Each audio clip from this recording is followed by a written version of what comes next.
always thought a life falling apart would be loud. I imagined slammed doors, screaming matches, the shattering of glass. But the end of my marriage, the real end, began in the quietest way possible. It began with a sigh, not a dramatic, heart-wrenched sigh, but the soft, weary exhalation of my husband, David, as he settled into his armchair after another long day. It was a sound I'd heard 1,000 times, but on that particular evening, it felt like the period at the end of the sentence of our life together. It was the sound of contentment, or perhaps just resignation, and it made me feel more alone than if I'd been in an empty house. Our life was a photograph of success, a beautiful, custom-built home, David's own design, of course, a manicured lawn, a kitchen with gleaming appliances I barely used because David always worked late, and cooking for one felt too pathetic to bear. We had money, comfort, and a deep, profound silence that had settled over us like dust. We were the couple people pointed to as having it all figured out. If only they knew. The foundation of our perfect life was made of tissue paper, and I was the one who decided to light the match. It wasn't always that way. I remember a time when David's focus felt like admiration. When we were first married, he'd look at me across the room with a kind of wonder, as if he couldn't believe I was his. He was an architect even then, but his passion for his work was infectious. He'd sketch ideas on napkins at dinner, his eyes alike, explaining the poetry of load-bearing walls and the flow of space. I felt like I was part of his creative process, his muse. But over the years, the passion he had for his work slowly eclipsed everything else, including me. The napkin sketches were replaced by complex digital models on his tablet, and I was no longer invited to see them. I became part of the scenery, a well-loved piece of furniture in the beautiful house he had built. The invitations stopped first. The spontaneous weekend trips, the late-night movies, the just because flowers. Then the conversations dwindled. Our dialogues became logistical, a mere exchange of information necessary to keep our shared life running. Did you call the plumber? Your mother's birthday is on Saturday. The dog needs his shots. We were roommates, business partners in the enterprise of our existence. The physical distance grew, too. A goodnight peck on the cheek replaced the long, slow kisses that used to leave me breathless. I'd lie in bed beside him, feeling a chasm between us, wider than the king-size mattress we shared. I was starving for a crumb of the attention he so freely gave to his blueprints. I tried to talk to him about it once. I used the classic I feel statements, carefully rehearsed. David, I feel like we're drifting apart. I feel lonely. He looked up from his screen, his glasses perched on the end of his nose, and gave me a look of genuine confusion. Lonely, Claire? We live together. I'm right here. And that was the problem. He was right there in body, but his mind, his spirit, were somewhere else entirely. His dismissal was the final nail in the coffin of my hopes. I decided if I was going to be lonely, I might as well be lonely on my own terms. That's when I started taking the long way home. I'd go to a coffee shop and just sit, watching people. I joined a book club, then a pottery class, anything to fill the hours. It was at a gallery opening for a local artist, an event David had deemed not his thing, that I met Mark. He was the opposite of David in every way. Where David was quiet and reserved, Mark was gregarious and loud. Where David was thoughtful and precise, Mark was impulsive and full of life. He came up to me, a glass of wine in his hand, and said, "You look like you'd rather be anywhere but here." He'd made me laugh, a real, genuine laugh that startled me with its unfamiliarity. Our friendship was a fast-burning fire. It started with emails, then texts, then long phone calls. He asked me questions, not about what I did, but about who I was. What were my dreams? What made me angry? What did I love?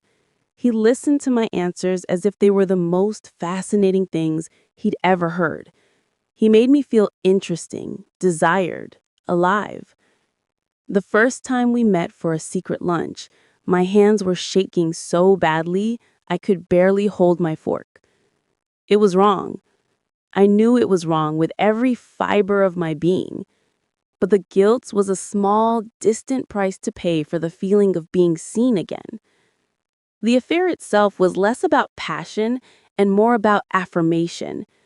It was the secret smiles, the clandestine texts that made my heart leap, the thrill of having a part of my life that was entirely my own. I became an expert deceiver. I bought a second phone, a cheap pay-as-you-go thing I kept hidden in the spare tire compartment of my car. I created a web of lies so intricate I sometimes got lost in it. I'm having lunch with the girls from book club. I'm running errands for my mother. David never questioned it. In fact, he seemed almost pleased that I had developed such a bustling social life. His trust was absolute, and I wielded it like a weapon against him.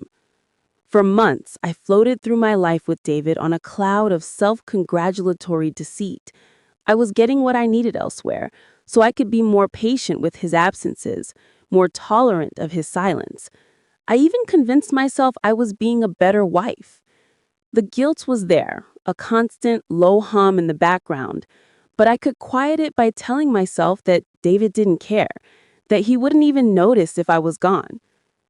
But then small things began to change. David started coming home earlier.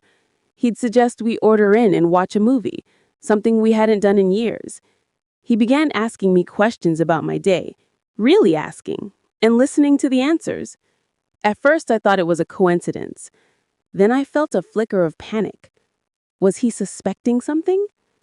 But his demeanor was never accusatory. It was curious, as if he was studying me.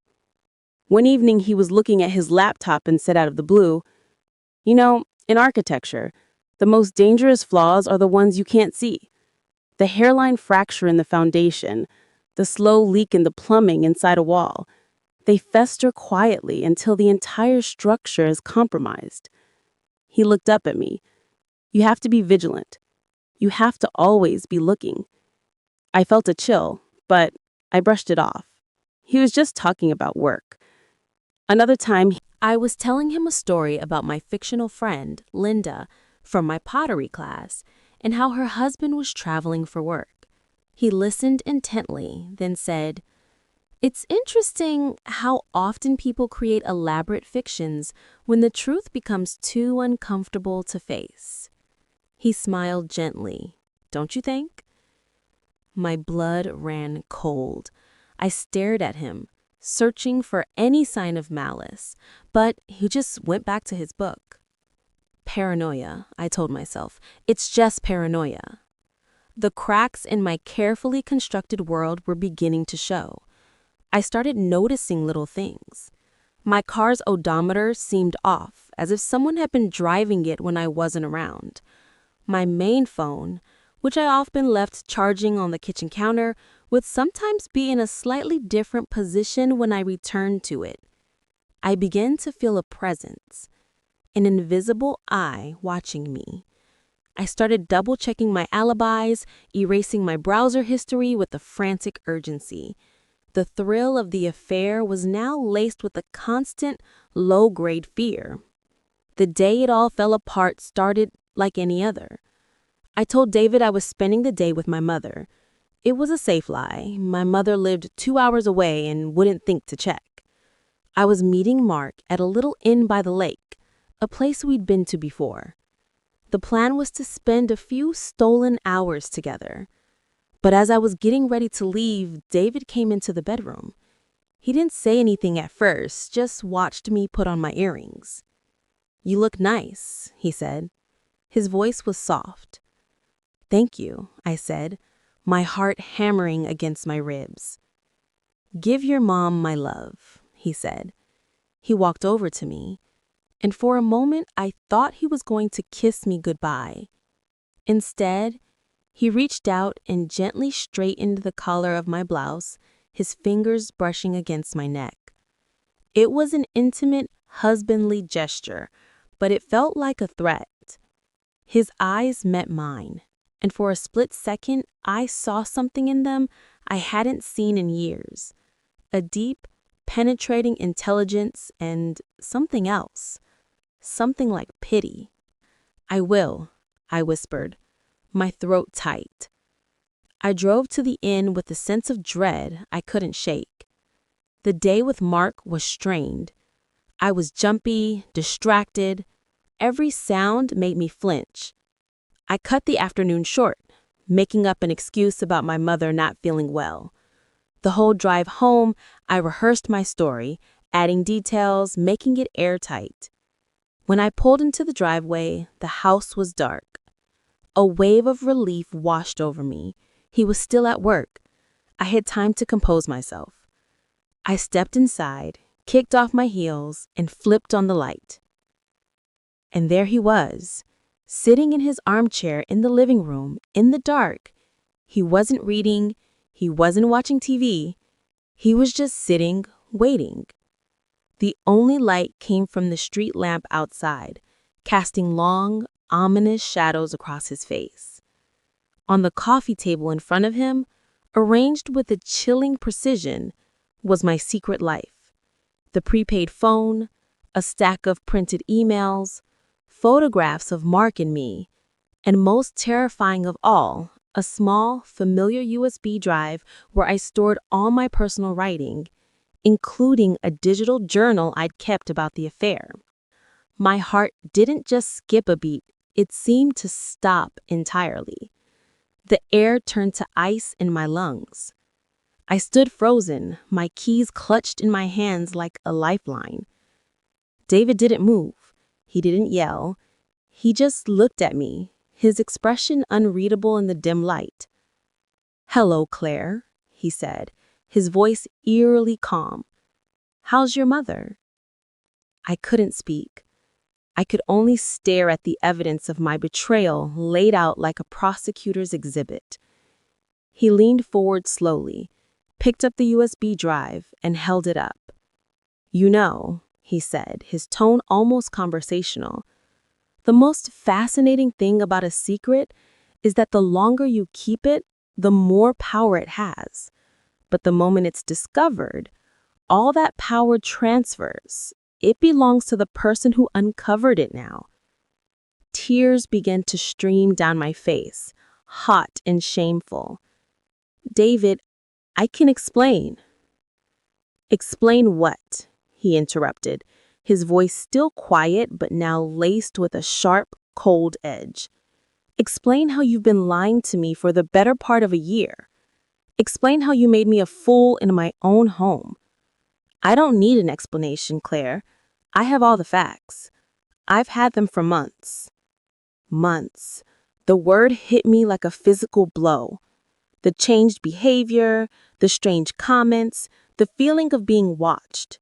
It wasn't paranoia, it was surveillance. "You see," he continued, standing up and walking towards me, "you thought you were so clever. You thought I was too buried in my work to notice. You mistook my patience for ignorance." He stopped a few feet away, and I saw him clearly then. The gentle, absent-minded husband was gone. In his place was a stranger, with cold, hard eyes. But an architect pays attention to details. He understands structure. And I understood the structure of your deception perfectly. I watched you build it lie by lie. I knew every time you touched that phone, I knew every word you wrote in that journal. He smiled then, a thin, cruel smile that didn't reach his eyes. "You wanted excitement? You wanted to feel alive? Well, congratulations. The quiet part of your life is over. What are you going to do?" I finally managed to choke out. "Do?" He let out a soft, humorless laugh. The most obvious thing would be to throw you out, to divorce you, and take everything. But that's too easy. That's a quick death. You don't deserve a quick death, Claire. You deserve a long, slow, meticulous deconstruction. He picked up the photographs and fanned them out like a deck of cards. From this moment on, you will live by my rules. You will end this sordid little affair on my terms. You will continue to live in this house as my wife, in front of our friends and family. You will smile and pretend that everything is fine, because if you don't, if you take one step out of line, the carefully curated evidence on this table will be sent to everyone we know. Your parents, my partners, your precious Mark's wife. I gasped. He knew about Mark's wife. He knew everything. This isn't a negotiation, he said, his voice dropping to a deadly whisper. This is your new reality. You thought you were so clever. You thought you were the protagonist of a thrilling romance, but you're not. You're just a character in my story now, and I've only just finished the first chapter. He turned and walked towards the stairs, leaving me alone with the wreckage of my life. Me standing there, shattered and terrified.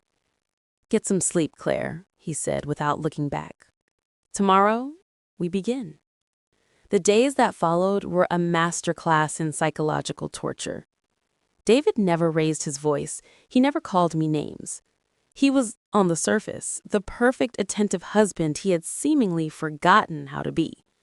But every kindness was a barb, every gesture a reminder of his absolute control. He started by taking over the finances. "To help alleviate your stress, darling," he said one morning, sliding my credit cards across the table to me. They were already cut into pieces. In their place was a single prepaid debit card. "An allowance," he explained, with a benign smile for groceries and household necessities. "I've already linked the account to my phone so I can top it up whenever it runs low. No more worries for you." I was being put on a budget like a child. My financial independence, what little I had, was severed in one smooth, polite motion. Our social life became a prison. He began accepting every invitation we received, dragging me to parties and dinners where I was forced to perform the role of the happy wife. He'd hold my hand, his grip just a little too tight, his thumb stroking my knuckles in a mockery of affection. He'd pull me close, his arm a steel band around my waist, and whisper in my ear, "Smile, Claire.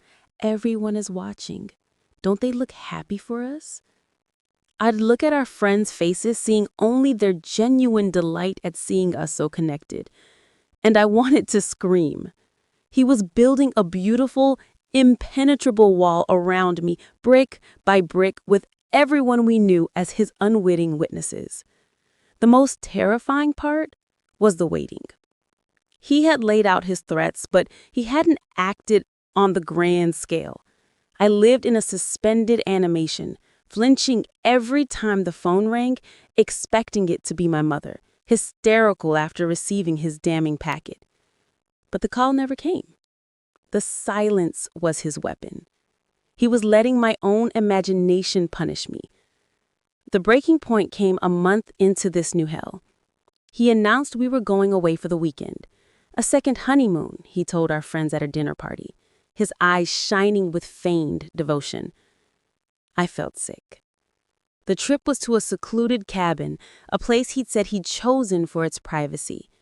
For 2 days, I was utterly isolated with my jailer. He was charming, cooking meals, opening wine, talking about future plans as if they were real. On the last night, he sat across from me by the fireplace. "I've been thinking about Mark," he said casually, sipping his wine. I froze. "I realized that simply exposing you to his wife would be messy, undignified. I have a more elegant solution." He set down his glass. I've been auditing the financial records of his small firm. It's fascinating what you can find when you know where to look. A few creative accounting practices, some questionable investments, nothing major, but enough to attract unwelcome attention from the IRS. He smiled. I sent an anonymous tip last week. The audit should begin soon. It will consume him. It will drain his resources, and his wife, who handles their books, will be implicated. Their life will crumble, and he will never know why. He'll think it's just bad luck. He looked at me, and the calm in his eyes was more frightening than any rage. You see, Claire, I don't need to destroy you publicly. I can do it quietly, surgically, and you get to watch. You get to live with the knowledge that your actions led to this, that every bit of stress, every fear he feels is a direct result of your choices. I finally understood the depth of his revenge. It wasn't about hurting me physically or even socially. It was about making me an accomplice to his destruction. He was tying my silence to the ruin of the man I had loved, ensuring my own guilt would be my lifelong prison. I was trapped in his design, and the walls were closing in. The punishment was not the event. It was the endless, silent, complicit aftermath. The final act of David's revenge was not an explosion, but a quiet, seamless merging of my prison into the real world. We returned from the cabin, and life resumed its terrifyingly normal pace. The only difference was the profound understanding that now lived behind my eyes. I was a ghost in my own life, performing my duties with a hollow efficiency. Weeks later, I saw a news brief online about a local business owner, Mark Evans, facing serious financial difficulties and a devastating IRS audit. The article mentioned the strain it was putting on his family. David never said a word about it to me. He didn't have to. The message was received. Any lingering thought that I could escape, that I could run to Mark, evaporated. David hadn't just cut me off from my past. He had meticulously destroyed any possible future I might have envisioned outside of his control. The revenge was perfect. There was no dramatic confrontation, no single moment of catharsis for him or for me. It was a life sentence. I remained in the beautiful house he designed. I am the perfect wife at the parties he insists we attend. I smile. I nod. I play my part. The world sees a couple who weathered a storm and emerged stronger. They see a husband who is more attentive, more present. They see a wife who seems grateful for his devotion. But I know the truth. I live with the architect of my despair every single day. His revenge was not to leave me, but to make me stay. It was to bind me to him in a silent, terrible partnership where my punishment is the life I once thought I wanted. He doesn't watch me with hatred. He watches me with the calm satisfaction of a man who has finished his masterpiece. The foundation of our life is indeed cracked, just as he said. But he didn't demolish it. He simply encased the flaw in concrete, ensuring I would have to live inside the broken structure forever. And the silence we share now is no longer empty. It is full. It is the sound of his complete and utter victory.